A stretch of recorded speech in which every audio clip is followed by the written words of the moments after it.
We're going to call the work session to order. Sorry, Bobby.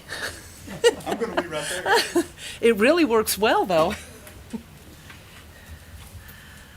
All right. Everybody, we've got to make an adjustment to the agenda.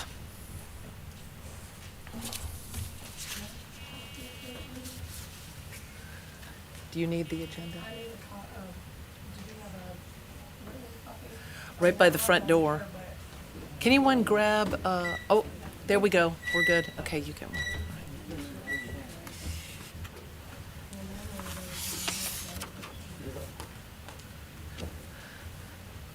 All right, first item, building development, ratification of the WIC building move. You said you wanted to make an adjustment to the minute? Oh, I'm sorry, yeah, we need to adjust go ahead, come on up. We're just going to adjust the agenda while you're doing that.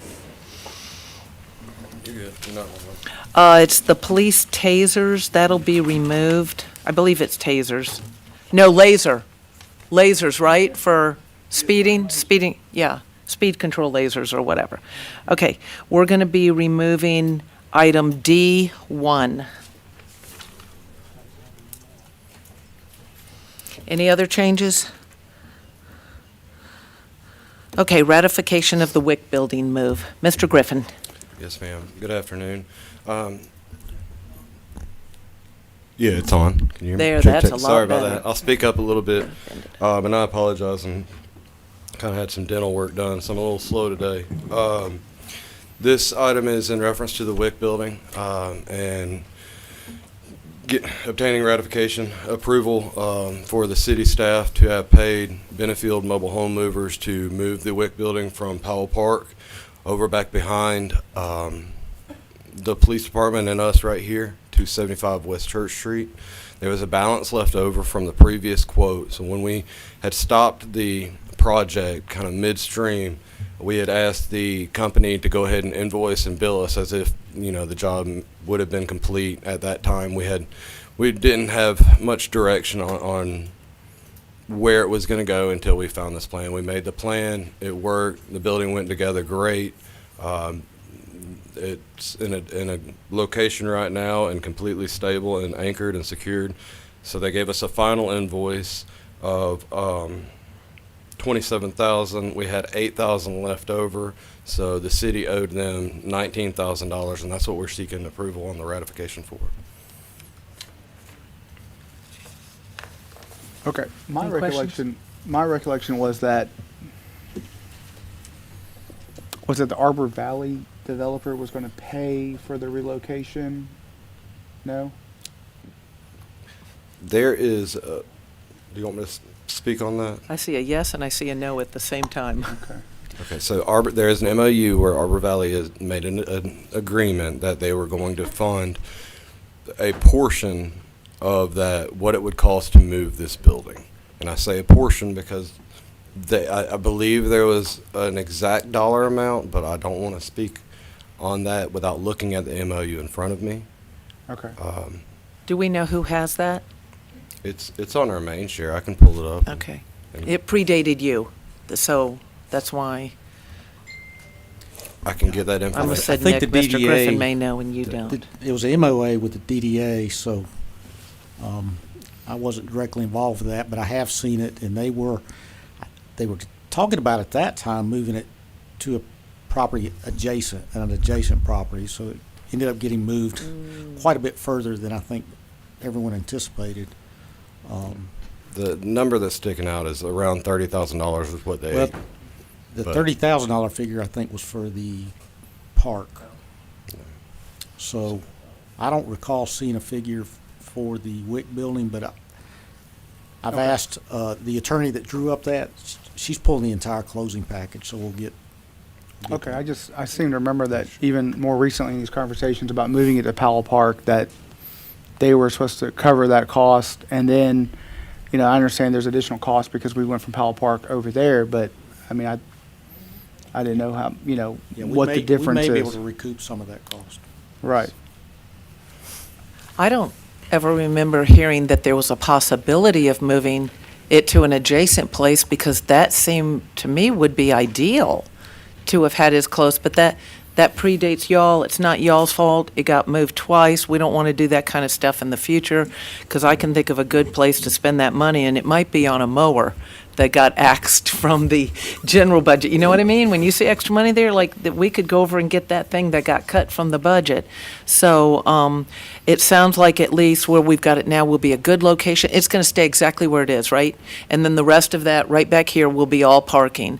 I saw them doing wiring. Do they have all that hooked up now? We're working on that. Okay, We're on so toward that's power in the- schedule. We're tentatively about 3 weeks out from getting power to the building, and then we have some light construction that we'll begin doing, as far as, just maintenance and repairs of the building from the move and splitting it into 3 pieces. And so we've got a good amount of work to do left. So but we are when making do we, progress. where are those people going now? Are they going to some other main building in the county? I They're think wor- they're calling Carrollton. Yeah, they're working out of it. They have another location. They use this location around 2 to 3 times a week, but they are fully operational, and from what they have told us, that they're not in a lot of distress right now. Okay, They're all right, that's good, because Yes, that's ma'am. a decent distance if people need to get to it, and depending on their transportation. Okay, so you think we'll be up and running In a few months. a few months? Yes, Okay, ma'am. all right. Any other questions? Yep, Nick, I'm looking at the bill on here, and it says that the balance due from the first move was 8,000, total due 27. Have you got an updated bill? Yes, I have the updated bill. It should have been in, Ms. Whitney, would you scroll down? The updated bill should be shown right there.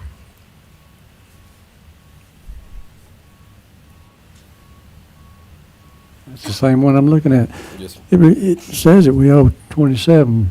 They said that we owe 8,000 from the first move, so. Yeah. There's This is- 8,000 left I still know, on but that that doesn't purchase say order. that. The bill says the opposite. It says we're balance due. So we still owed them $8,000. That was still left over on the original purchase order. That was in that I budget. believe you. I like to see it reflected in the bill and not, it says we owe 27. And that's not the case. We owe 19. The total due was in fact 27,000 if you included the 8,000 that was left over from the first move. I thought we subtracted that 8,000 from the 27. That's why you're asking for 19 now. I'm asking for 19 because that's the additional that was on top of that balance that was left over that was not paid out. So that had to be paid out on the back end. Okay. Anything else? Go ahead.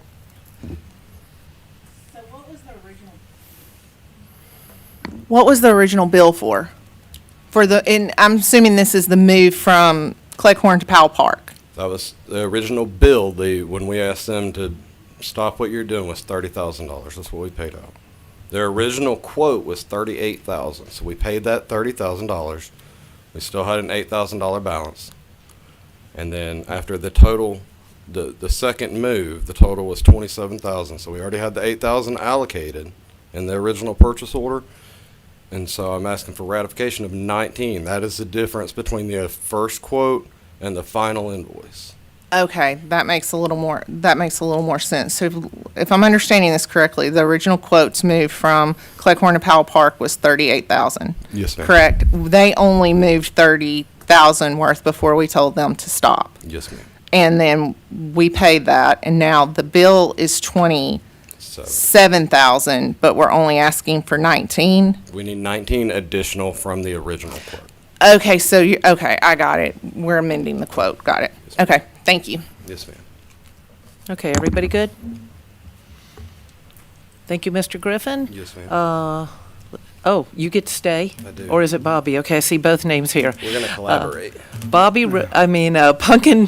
Pumpkin Town Road Development by R-Pit Update. Yeah, the city staff wanted to just give a brief update on the R-Pit Pumpkin Town Road project because it's also going to the city is engaged with Falcon Design to work on Pumpkin Town and the engineering there. Absolutely. Oh, even though we're in the work session? Oh, I'm sorry, to put it I'll put it on consent agenda if everyone's all right. Item number 1, anyone opposed to making that consent? Okay. Thanks, Jeff. I mean, Mr. Reese. Number 2, Punkintown Road, update. So Miss Whitney's gonna, it's all the way at the bottom. So she's gonna pull up the concept plan that was presented to council and mayor when they were seeking rezoning. And, yep, so that's, can you zoom out on that? Yeah, go back up, Miss Whitney, and then zoom out.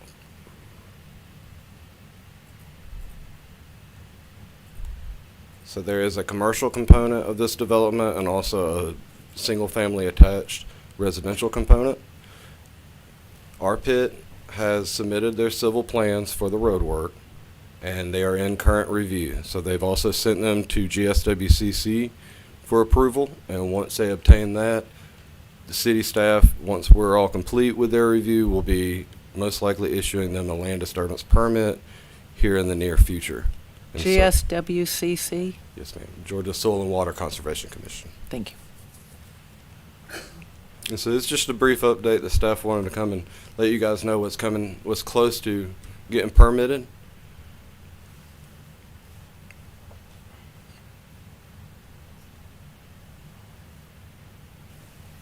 So what's the timeline on that, Nick? What's the timeline On on, permitting right, when you feel like it's going to get the permit issued? within the next month or so. Oh, okay, So it's close. okay. Yep. And then they'll start being able to do the site work.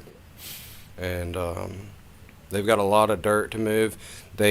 What kind of initiated or prompted this to begin with is they asked for a clearing and grading only permit, which the city has issued those kind of permits before when it's a bigger development. They've got a lot of civil work to do. We believe right now we're really close to LDP issuance, and so we're gonna kind of coast along for a minute, let the state get done with their review, and then make a determination on Okay. how to permit that Okay. LDP, land disturbance. permit. I know Yes, that ma'am. one. I do it for the sake of Yes, people ma'am. watching I too that don't know all the terminology. And I forget to. That's okay. You're used to using it every day. Looking at this, Nick, it looks like the roundabout's been taken out. Is that the case? There's been some slight adjustment to this plan. Mr. Bobby could speak on that a little bit more, but the roundabout, my recollection, is still there. The It's- Punkintown Road, It's not clearly defined. Yeah, the existing Punkintown, where it comes down and comes over, and where the Town Creek Drive from the other side comes into that makeshift circle, that's the roundabout. But on the construction drawings, it's still there, but it's just, they tweaked it just a little bit. it's not gonna be one like that's over at the intersection 61. It's not gonna be a baby roundabout. No, it's going to be similar to the one at the bypass. Okay, because I hate that one on 61. Because I measured both of them, and I think Councilman Montemahan asked me that question, that very question. Okay. Is this going to be a mini bout, or is this going to be the big one? And it scales about the same size as the one at the bypass. The mini is a waste of time. Yeah. Okay, thank you. Now, I'll tell you this, I had a huge concern about this project and where the connection point is, where the grayish area meets back up with Punkintown, right there, close to Town Creek Drive. Is the Falcon project going to marry perfectly with that connection? And they assured me that it will. So because I didn't want, to come back and you got this much difference, and then you got a mess, But they've also got, I met with the Mirror Lake HOA wanted me to meet with them because the developer needed to get a sanitary sewer easement from them to make the tie-in into, it's going to the Shoreline Lift Station. And I met with them, and they made a deal with the easement. We just got to get the paperwork done. But all the easements associated with the sanitary sewer for this development have been secured. So it's just a matter of, they requested a clearing and grubbing without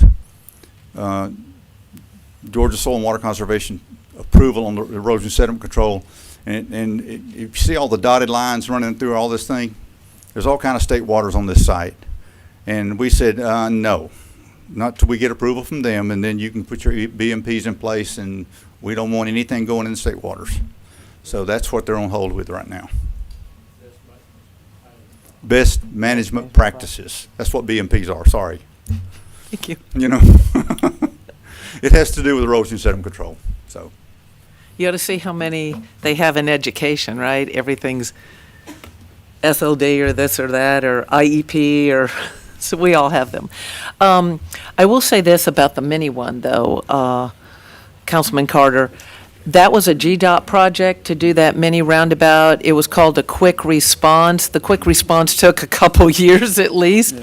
But it is still, even though some people drive it like it's a freeway coming from the north or south, it is eons better than what it was. You would have 50, 60 cars backed up down Dallas, and I'd count them up to about 40 on Punkintown, and would usually avoid that like the plague at rush hour, and especially if it was a Friday night football game. It's a lot better than it was, and this will, obviously, it's going to have less traffic with this other road going through. Any other questions? I have just to update yes. you guys one more time. We talked to the applicant this morning, and they have inquired about obtaining a timber-only permit, which means they can't pull anything out of the ground. They can't disturb any soil, but they are looking to go ahead and start clearing the trees. They'd obviously leave the stumps. This would just be, and it's a request at this point. We haven't had the application come in for the timbering permit, but you may start seeing trees coming down, and if so, they've been given a timbering permit. And I can definitely get back with the council and the mayor if we do issue that permit, if you guys would like that information. Okay. There's no action. This is just an update, so. All right, you. Thank you. Item B, community development, extension of rezoning for 55 and 63 Goldworth Road. This will require a public hearing tonight.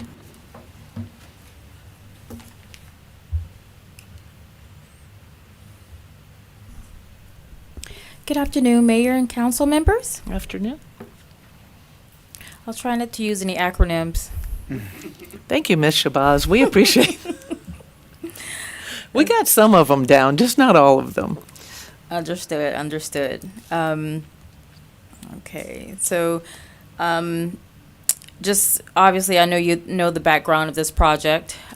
We did have did go to P&Z August 16th. And so basically the purpose, the applicant, Avamore GA LLC, seeks an extension of the rezoning for Avamore from rural development to planned development, which expires actually on September 12th, 2024. City Council approved the Avamore project at 55 and 63 Goldworth Road in 2018 with a total of 200 single-family units, 300 multifamily units, and live-work units, along with a host of other uses, including senior housing, which includes independent living, memory care, and a minimum age restriction of 55 years. In 2020, the city increased the total number of single-family units to no more than 250, and the multifamily units to a maximum of 325. In 2021, the City Council approved an additional 290 units of senior housing with a minimum age of 55 years. The applicant is returning to extend their zoning approvals for another year as specified in the original and subsequent conditions placed on the conditionally approved project. The applicant has not completed all conditions specified by council as highlighted. They needed an updated review letter from Three Rivers Regional Commission, an updated traffic analysis, and a submittal of a detailed plan on the proposed movement of the water tower. Staff recommendation is denial. The reasons have been outlined previously. The applicant has outstanding conditions of approval that they have not met.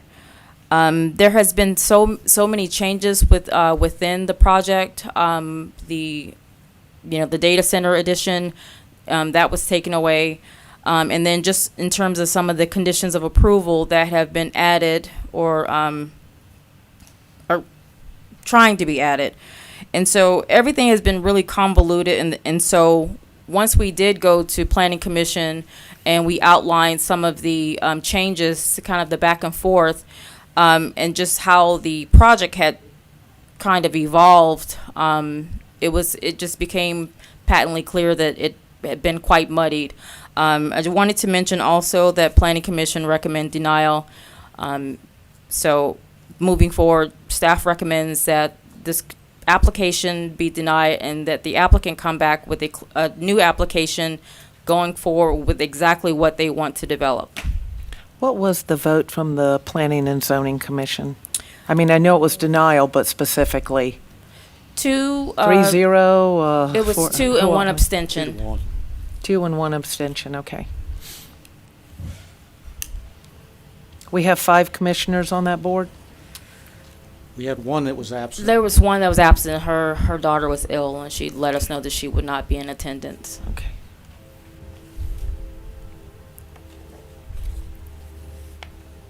Questions from council? Yes, Councilwoman Warmoth? Here comes Train. Of course. Either it's not too bad or they're. It doesn't sound like it's too bad, they're so I'll not go as ahead loud and as try they and ask. usually are. So it's my understanding that they signed a non-disclosure agreement. Do you know why and what that's about? The non-disclosure agreement, that was just some proprietary information in terms of the usage, utility Shift now. usage, and information like that, and Can you the hold applicant. that for 1 second? Sure. Only because the attorney is looking at us, and when he's looking at us, I'm thinking he might have something to say. Oh, sorry. Sorry to disturb you, No, no, interrupt for a absolutely. moment. So originally, we had 2 applications to consider. One application was the same application that most of the council's familiar with because it's come up every year. 2 years ago, they were approved to rezone to a PUD zoning with conditions. One of the conditions was it comes back for approval every year. So that was the first application, just to continue what had already been approved. Since they already have that zoning, that really doesn't require another public hearing, although historically we have had a public hearing every year with that, and we've noticed for it. They had a second application related to adding, where they wanted to add an industrial type use to their PUD, which is where you've heard of data center. They've withdrawn that application. So that application is not on the table right now. So right now, all they're asking for is a continuation of the PUD zoning that has been previously approved. The application letter, and I don't, is the applicant here? I haven't No, seen sir, it. he's not here. Well, the application, the letter included in the application for continuation of the PUD zoning actually added a few commercial uses to the PUD that have never been approved by this council. I have a copy of the letter if you want. Okay. And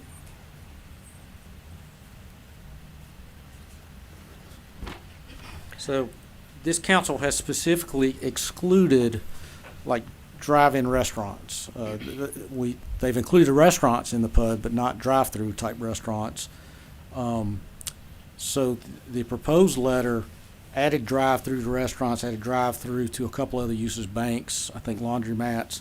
They also added a gas station, urgent care. They added some commercial uses that we never saw before.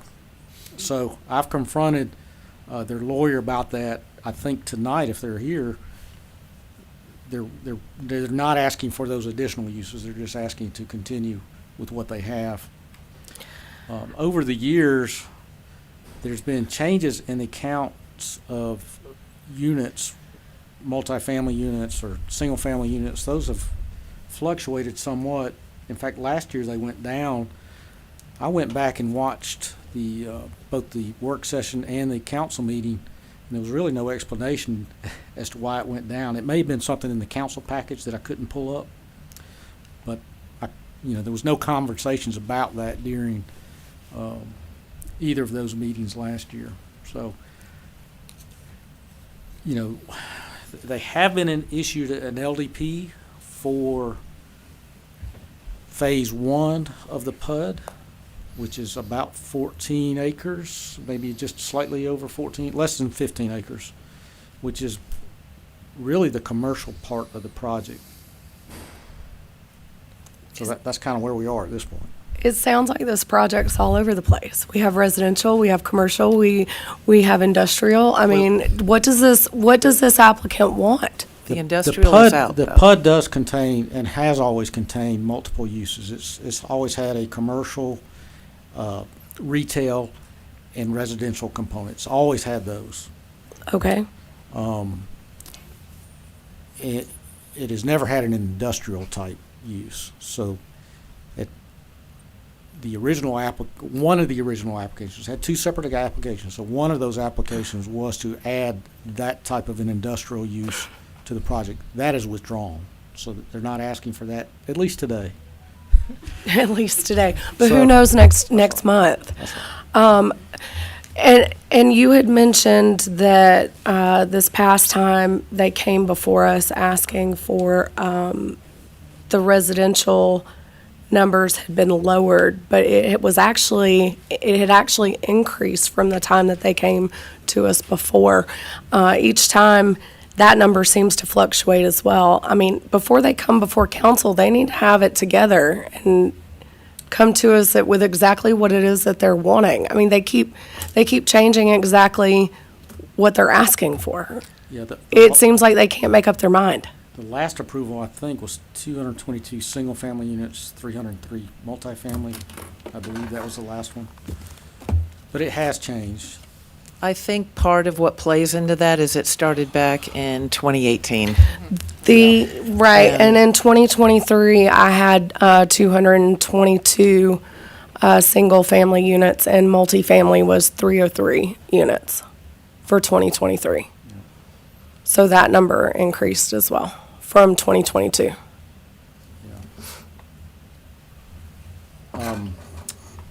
You know, one thing that's changed, I think, is there's a new, Mr. Embry, I don't think was involved in this project until this year. So financing's always been an issue for the developer. Last year, Jay Davis testified that he thought by the end of last year he'd be moving dirt and have a grocer and somebody else in there by the 1st of January. Nothing's really happened. The LDP was issued. It's my understanding they did put out some silt fencing, but they put it in the right of way, so that had to be taken back up. That's a really important point that you made, too. When you have a new investor come in that's a part of the project, the chance that you're going to stick with exactly the same project that the original person came, because at this point, Mr. Davis only, I think, has a very small interest in it. I think a lot of it has been bought out. That's my understanding. And also. so they might have a whole different view of what they want to do, hence the data center that was on that's off now. Mr. Drummond, let me just ask you if I understood this correctly, because you said some things they had asked for now that weren't in the original plans of the commercial, the drive-through. I'm looking at the letter right now, that they're not going to ask for those? I received an email from Mr. Fowler, Joe Fowler, either last night or early this morning, that indicated he would not be asking for those. Okay, so that'll need to be clarified for us because our documents say it's in the letter. So we're expecting that that's part of the project. Yeah, and Okay. I think we need some clarification on the conditions also, because in watching council last year, Ron made a statement that the applicant had requested an updated traffic study and a letter from Three Rivers. If he has, at least I haven't seen the results of those, and I don't think any of staff have seen those results, so. No, I've requested the documents, any updated documents that they had, because the conditions of them receiving the extensions year after year were directly tied to those updates. And I haven't received any updated reports. The traffic study from the Three Rivers, I haven't received any of those updated documentation. This is kind of why staff was leaning towards recommending denial because it has changed so much that, and there wasn't enough understanding or substantiation to why the changes were occurring, and the applicant has asked for consolidation of conditions. So I think at some point he was confused. You know, I don't want to speak for him, but I think because he said that he wanted some consolidation of the conditions as he spoke last hearing, we just felt that it would be best to start over with a clean application outlining, you know, coming forward. If he wants to keep the original components of the project, that's fine. If he wants to come and make changes, we're suggesting to the applicant to reapply with a fresh application to outline everything, because like Mr. Drummond said, as of yesterday afternoon, you know, even though the agenda mentions the what the conditions were, and you're reading the letter, the applicant is saying that he's not moving forward, or his attorney is saying he's not moving forward requesting any additional conditions, which include the drive-through. And so it keeps creating some confusion. So I think we thought that it would be best if he just, you know, started with a fresh application and indicated what he wants the project to ultimately be. Okay, so they'll have a chance to make their case tonight and say what it is they're looking for. If y'all wouldn't mind management talking to community development and just consider this for the future, some kind of little thing other than knowing just the vote of the planning and zoning is what their thinking was. Maybe a short little report of why they voted the way, what their reasons were. I think that'd be helpful to us too. And I can imagine they want a consolidation of the conditions, because if they were one condition or a few of them in 18 and then they changed in 20 or 21 and then they changed again, let's clarify what those conditions are, get them all put in one place, so that we all know what we're requiring, what they're agreeing to, and what's being requested by council. Yes, go ahead. To kind of piggyback onto that, is what sounds like the most efficient thing is to just start over. Because, I mean, I know this has come up before me 3 times, and every time is a different condition, and it was probably coming up before the council 3 or 4 more times before I've even heard it. So it just seems like the most efficient thing is to just let it go back, have them do. Is that possible? Well, this next question is it going to tie into this? Kind of, sort of, yeah. I anticipate. It was more of a statement. I think my only concern with starting over is that if their intent is to build this data center, then instead of coming back and applying for a PUD where the council has more control, they can just come back in for industrial zoning. And unless we just condition it so much or stipulate so much that they are restricted from doing anything but a data center, then they will then have an industrial zone property on that side of town, and they can build anything within that industrial zoning. So from my perspective, I lean towards continuing their PUD, because that permits the council to have more control over the development than if we just allow them to basically walk away. Because if we don't renew the PUD, then why would they want then to come back and apply for a new PUD? Instead, they would just apply for industrial zoning to fit within the data center. And then we would essentially, in order to keep only a data center to be on the table, we would then need to condition it or stipulate, or have the developer agree to stipulate, that they're not permitted any use except for the data center. Now, I've heard rumors of where the data center's going, and it's going in Douglas County. Yeah, I've I mean, heard and that's the other part, That's where right? most of the others have if they gone. pulled, if they're just using this data center as kind of a juke out or a fake out, and then they end up getting an industrial zoning, well, then they can put an aluminum recycling plant or something down there, or whatever fits, a cross-dock facility or whatever. I mean, that's just my concern. I mean, whereas if we maintain it as a PUD, then the council is a little bit more in control of what can go in there without having to condition it to remove all these other uses. And I don't disagree with you, but my thought process was this: if they had to completely do the rezoning, wouldn't they come back with like their vision, their concept, that what they want to put in there, and then we could kind of start from scratch. So if they did want to put a data center in there, wouldn't that have to be in their new rezoning? I mean, it could, but for But it doesn't have any to? other zoning category except for a PUD, you get it zoned and you present as a concept plan, and from there you can do anything you want to within those zoning categories. Yeah. As long PUD as is it's the illegal. only, Yeah. right, as long as it's legal. A Legal PUD use. is the only zoning category in which the council says strictly, this concept plan that you're proposing is literally what you're going to build. And that's part of the reason why there's been so much back and forth with the units and da-da-da, is because over the course of time, council has had different views on how they wanted to see that property developed. And so, and I'm not speaking on behalf of the developer, but the developer essentially is trying to accommodate the council, and more senior housing, less apartments, more single-family, and vice versa, and et cetera, and all around the circle. So, I mean, that's just my only concern.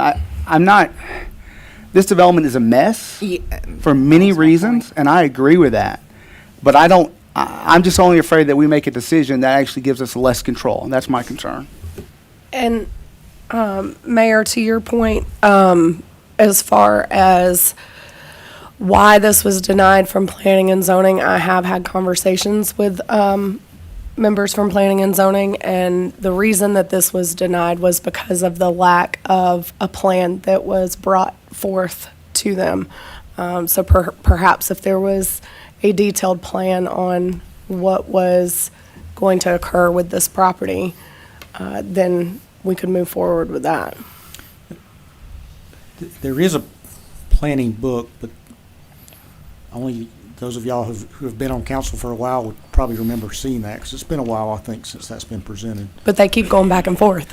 Yeah. The numbers have changed, and what I would suggest, if it's approved again, that we just make it clear, if we start changing density of the project, that needs to be a major change in the PUD that has to go through a different process.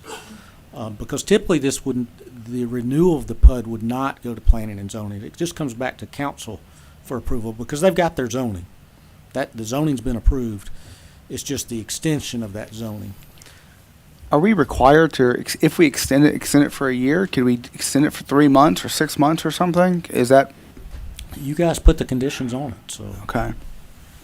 I think they would like the condition of coming back every year to be removed completely, because, they've asked directly for us to assure them that they've got vested rights in the PUD, and I've always gone back to, there's conditions on it, that one of those conditions is it comes back every year. The LDP does give them certain rights. It gives them the rights to develop within, as long as that LDP doesn't expire. And how long do the LDPs last again, Bobby? Do you- 18 months? 18 months, The okay. permit they received says it expires in 6 months, but our ordinance talks about a different time period. Gotcha. Just food for thought, if they are okayed with the PUD, where does it come in conditionally as to whether if we can supply water and sewer needs for the area? Well, are you talking about the data center? Either. Oh, I mean, if They've got they a- went through with the I know something about the data I center, think they've but got a water and sewer letter for phase one.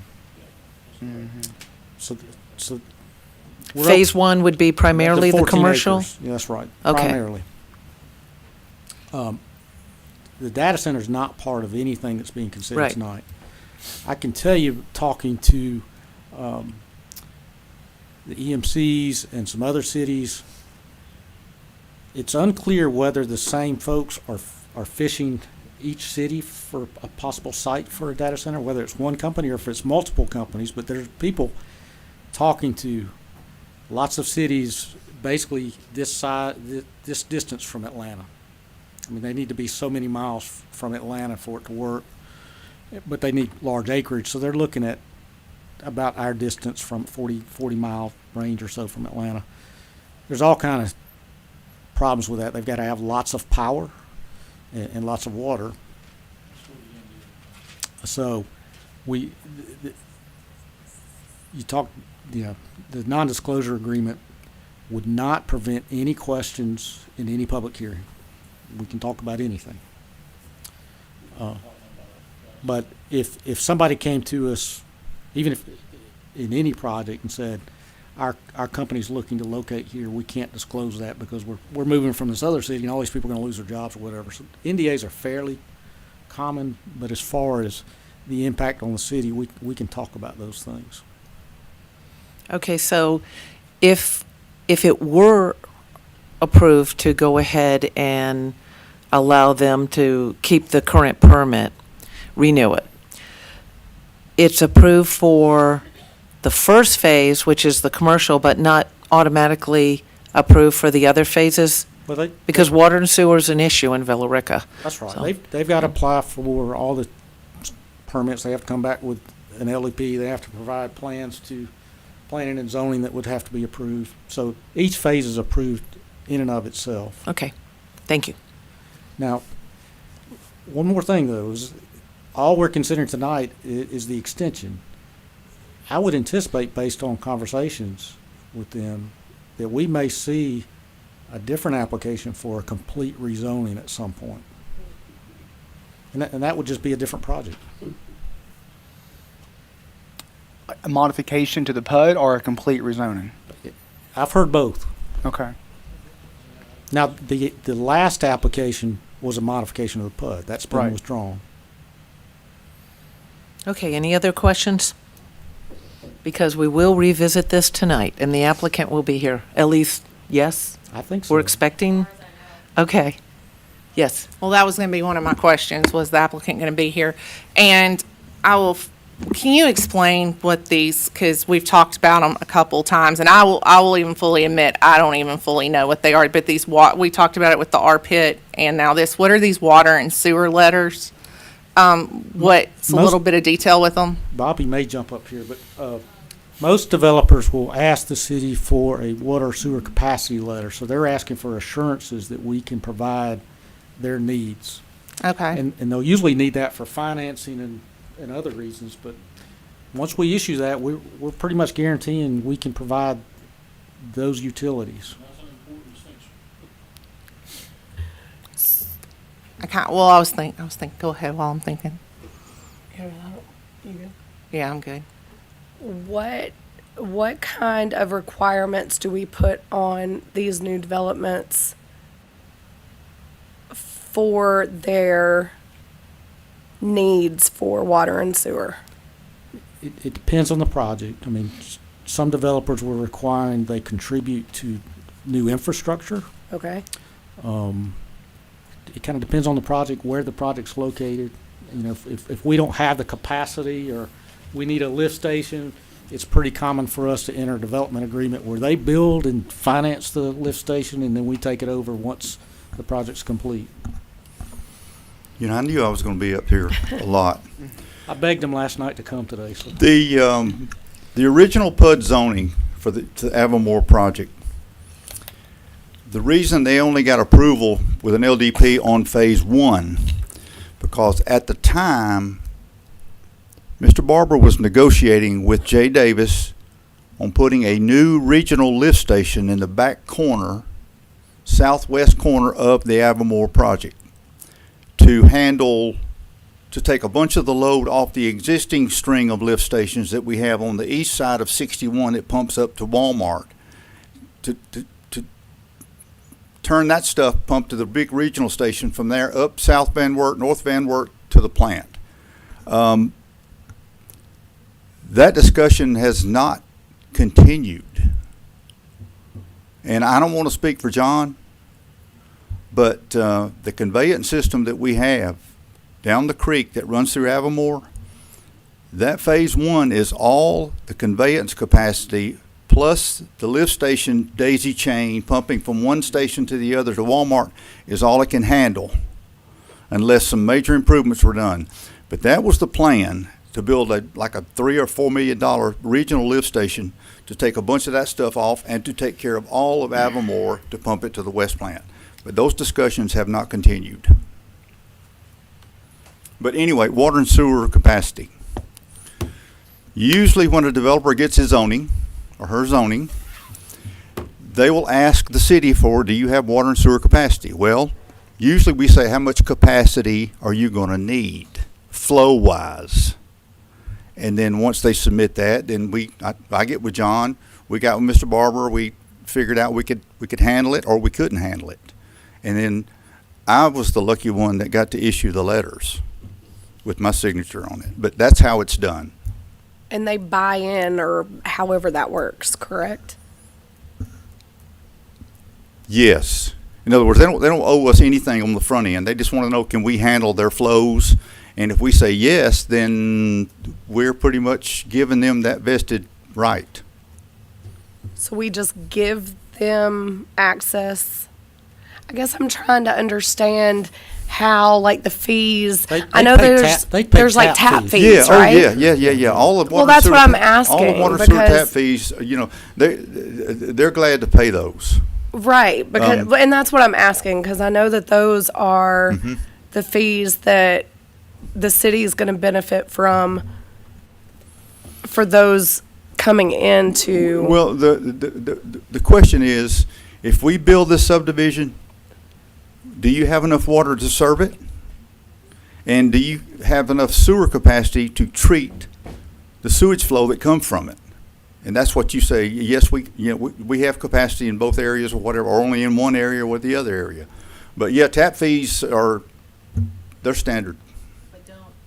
Excuse me, aren't there also times where we're trying to go more regional with the pumps, so that instead of having pumps everywhere, we're trying to have, what's the term y'all are using, where they'll buy in a certain portion to pay for what needs to be built there to take care of the sewer? You know what I'm talking about? That's what we have on the books today. That has not been the case in the Right, past. right, yeah. We've had individual. Maybe 3 years ago we did that, I can't remember exactly. We've had individual subdivisions build lift stations just to serve that individual, and those have become problems. But now what we have done is, if a developer comes to us and says, okay, we're going to build a 200-lot subdivision in here, and then we say, wait a minute, the lift station that serves this can't handle the flow, so you're going to have to pay the upgrade fees, or whatever that upgrade cost is going to be to upgrade that station, with a development agreement to take care of their flows. Now, we've done that lots in the last 5 years. And it's such a way that if there was something going in next to that, another development, they would also Yes. pay into the Yes. upgrade. Yes. So that we'd have one central location, correct, instead of a bunch of pump stations everywhere like we have now, but it's because that's the way we previously did it. You look at now, where does the lift station need to be regionally to handle a basin, a That's whole it, the drainage basin. basin? And that's how you look at it today. If we were doing it, well, if it ever comes to that point today, that's what our development regulations require. But yes, that way you don't have. I think we have more than 30 lift stations right now that John's group does an admirable job keeping them up. But before John got here, those stations were in really tough shape. But I mean, that's what you got to do when you stick one in each subdivision.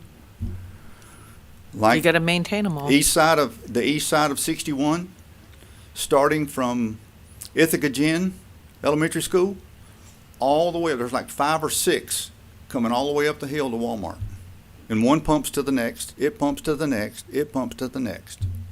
And my understanding, and this was when Pete was here, my understanding is, because you just said it, they pump uphill. That's the wrong direction to be pumping, or it takes more energy to pump it uphill than It does, yes. so that, in an ideal situation, it should be going the other way. Gravity is always best, if you can do it.